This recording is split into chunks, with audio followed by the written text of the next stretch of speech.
All right, so tell me your name Leon Faruq. and tell me what you do. I direct a program that whose mission is to stop shootings and killing in a certain catchment area in East Baltimore.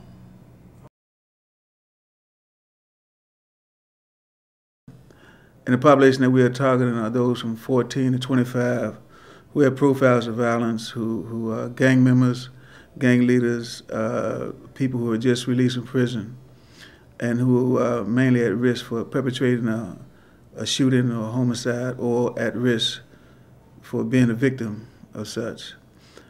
3 days a week they work from 6 to 2 o'clock in the morning. They in the street engaging the population.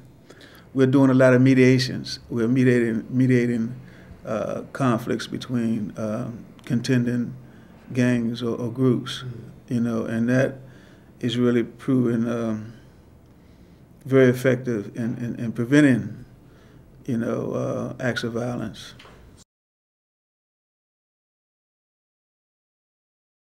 When I was in the penitentiary in the 70s, or late 70s, I started a boxing team. And it named that boxing team Metamorphosis.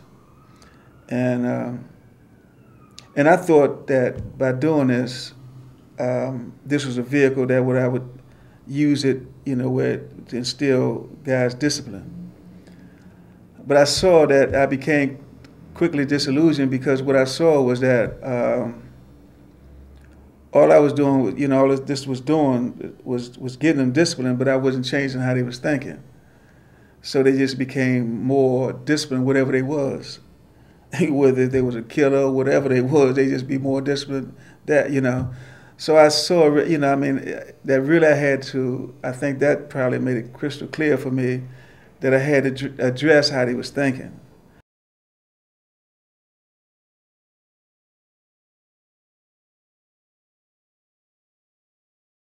And I think that's where people fail, because of how they think, and I think that inner city communities have inherited a legacy of thinking that defeats them, and I just want to make an impact, on the thinking.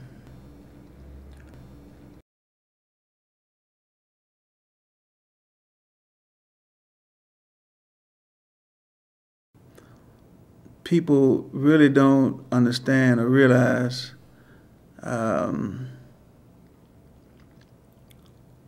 what these kids' lives are in the inner city, what they encounter. Here it is, I got a kid, 15 years old. His father's doing a life sentence. He got 6 brothers and sisters, and he's the oldest one. His mother's not working. So he's selling drugs. So if he get arrested,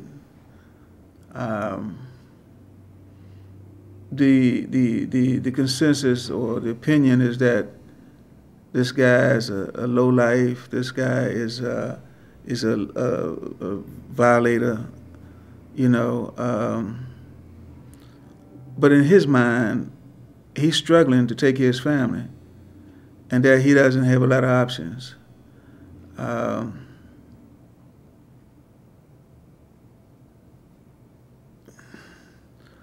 So it's just when people don't understand, people make these labels, make these generalizations, and but this don't get us nowhere. It further divides us, because for him, for this kid, when he encounters this mentality, this mindset, when he go to a store and people look at him, people tighten up on their pocketbooks, or when he walk up the street, so his reaction is going to be adverse, and and people the way they on the other side of it, people want to be safe and feel safe, and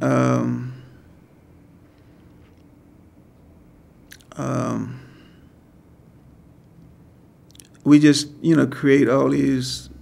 We just create that because we don't. We haven't crossed this bridge. We left with all these misclassifications, these differences. We make our world more and more upside down. Because we're not bridging the gaps in ways that would give us real understanding, for one situation. This kid, he has aspirations.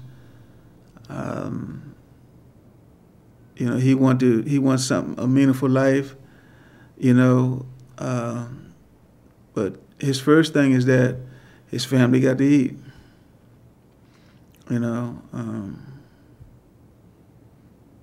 So that's and maybe that's important to me because how I feel and where I'm at, it may not be important to other people. Other people might be looking at other things,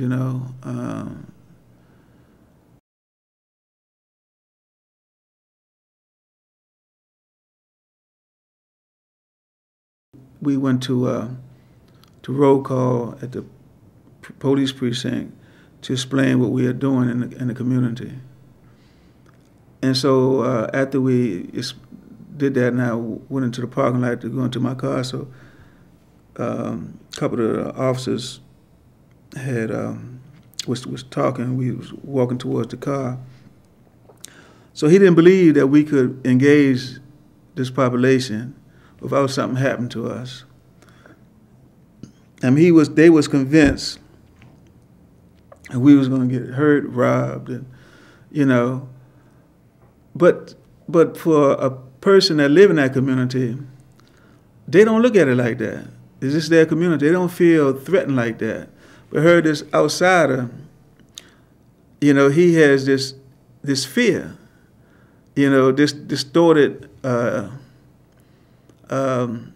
perspective of what this community is. And probably, he probably got it. I mean, there's incidents of violence, but from these incidents of violence, he make these generalizations that doesn't, fit well, with this whole community. So I'm saying, but now he's a police officer, who may patrol that community. And so if he's thinking like that, then what is he going to do when he encounters somebody? And he's got the gun. Right. What is his, when he asking somebody something or he asking somebody to stop or something, the person might reach for his wallet.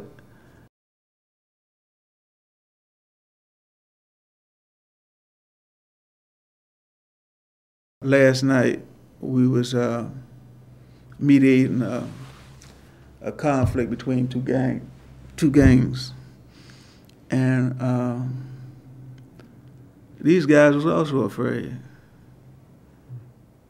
because everybody want to feel safe. Everybody want to be safe. I mean, they didn't like the idea that both of them were a likely prospect that one would kill the other. So when did your thinking change? Well, it was gradual over time. I mean, it's certain points in my life, whereas I had certain degrees of acceptance for doing something wrong, and certain things I wouldn't do, because of my maturity. But very early in my incarceration, I sought to be a different person. I mean, very early. I mean, within the first year, because it wasn't the incarceration. I mean, jail was a part of my life, But I even recognized before I got locked up, I just didn't see an option, that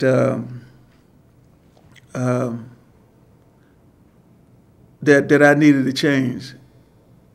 I guess the last this incarceration, because in this incarceration, I was kind of boxed in, whereas it was a possibility I would never come out of prison. I had some other kind of charges. I had murder, bank robbery, a jailbreak. So, and then the way they did it, they locked me up. They locked, members of my family up, and I saw that in order for me to have something different, I would have to be different. And so it didn't.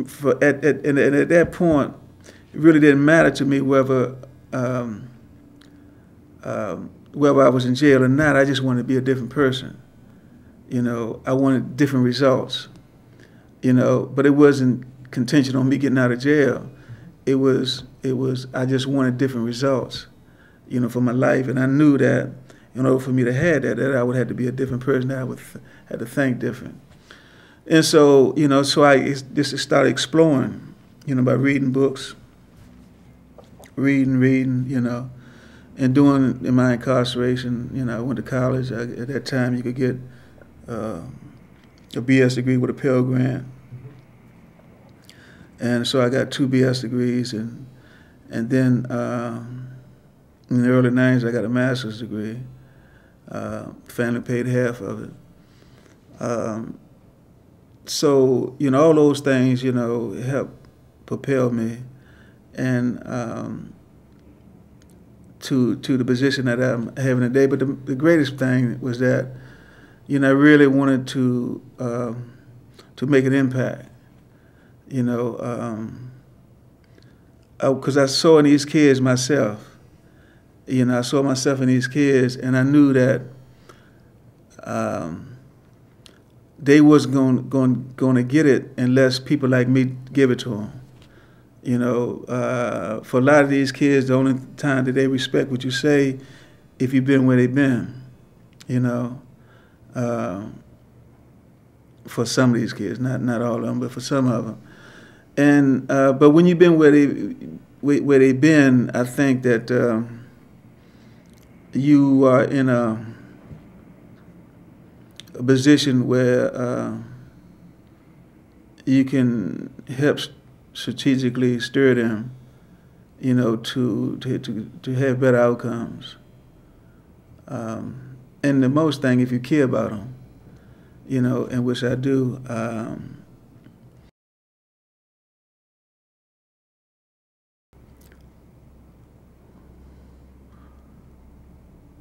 No, I don't think I get frustrated excuse me. I get frustrated sometimes with some people, but I like the work, I like the challenge, I like the impact on people's lives, have a meaningful impact on people's lives, and when you see a young person, particularly for me, getting something meaningful from because of something that you provided is really worthwhile. It's a worthwhile effort. What do you think people are basically like underneath it all? Do you think human nature is basically good? Do you think people are trying to do good? What do you think about all that?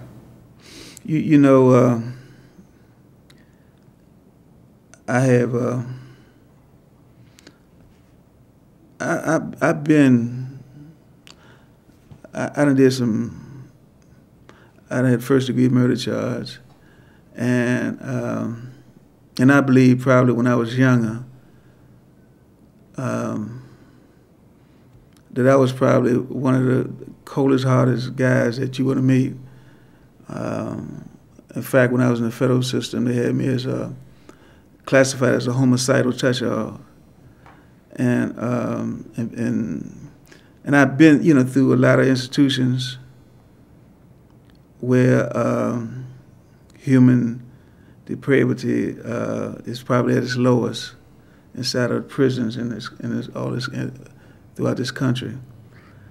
And I believe, in spite of all that, that people are good. In some points in our lives, people are ignorant, and that's a stage, that we go through. It's part of our youth, and where we don't have conscience, unless you've been nurtured with such, with good parenting, good supportive environment, a nurturing environment. But when you've been nurtured by rap music, blighted communities, you're probably not going to get that kind of moral development, at that point. But the human being is a creature that's transcendent, and I know, at some points I done did a lot of cruel things that I look back on today with regret. So, I believe that the most dominant thing in people is good, and that good sometimes, it comes out, it matures,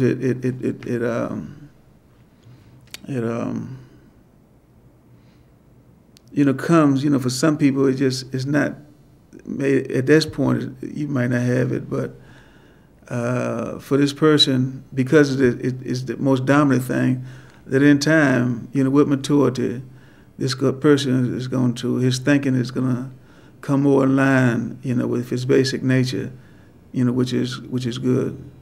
I think if people's basic nature was evil, then this would be hell. Then that we call human existence, would be hell. But over time and sometimes through getting beat up, by time and by circumstances, people come to their right place. But I have hope, in human beings. That's why you can't never, throw nobody away, because I know where I used to be at. So, and I think where I'm at now,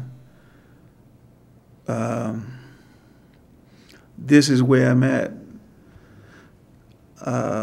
in nature. I mean, this is who I am. This is because the rest of it was an illusion. I mean, the other part was an illusion, and the past was an illusion. I was still looking. I'm finding. I'm searching for myself. But today I'm not searching, and I don't have no doubts who I am, and I'm at home with myself. Whereas before I wasn't. I was insecure, and, all that.